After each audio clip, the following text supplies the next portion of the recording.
भगवान श्री कृष्ण को बांसुरी किसने बनाकर दी थी। नमस्कार दोस्तों, आज हम जानेंगे एक बहुत ही सुंदर और रहस्यमय प्रश्न का उत्तर। भगवान श्री कृष्ण की बांसुरी इतनी मधुर क्यों थी, और सबसे बड़ा सवाल, यह बांसुरी उन्हें किसने बनाकर दी थी। कहा जाता है कि जब भी भगवान कृष्ण जी अपनी बांसुरी बजाते थे तो पूरा वृंदावन मंत्रमुग्ध हो जाता था। गाय, पक्षी, पेड़ पौधे, यहाँ तक कि यमुना नदी भी उनकी धुन सुनकर जैसे ठहर जाती थी।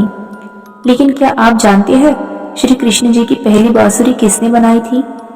पुराणों और कथाओं के अनुसार यह बांसुरी भगवान श्री शिव जी ने स्वयं बनाई थी। कथा के अनुसार एक बार भगवान शिव जी वृंदावन आए।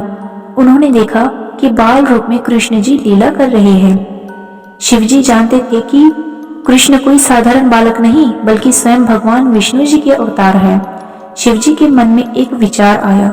उन्होंने सोचा कि यदि कृष्ण के हाथ में बांसुरी हो तो उनकी लीलाएं और भी अद्भुत हो जाएंगी।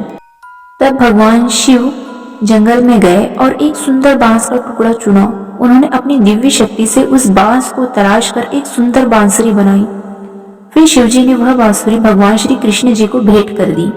कहा जाता है कि जैसे ही कृष्ण जी ने पहली बार बांसुरी को बजाया, पूरे वृंदावन में दिव्य संगीत गूंज उठा। उस मधुर धुन को सुनकर राधा जी और सभी गोपियां मंत्रमुग्ध हो गईं। कृष्ण की बांसुरी सिर्फ एक वाद्य यंत्र नहीं थी, यह प्रेम, भक्ति और आत्मा की पुकार का प्रतीक बन गई। एक और रहस्य भी बताया जाता है।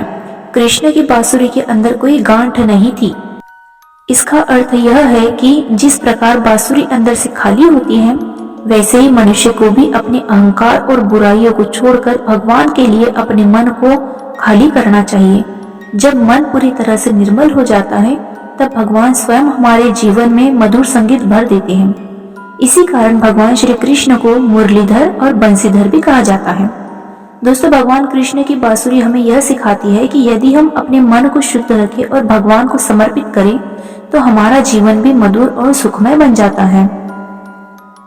अगर आपको यह जानकारी अच्छी लगी हो तो वीडियो को लाइक करें, चैनल को सब्सक्राइब करें और कमेंट में जरूर लिखें राधे राधे।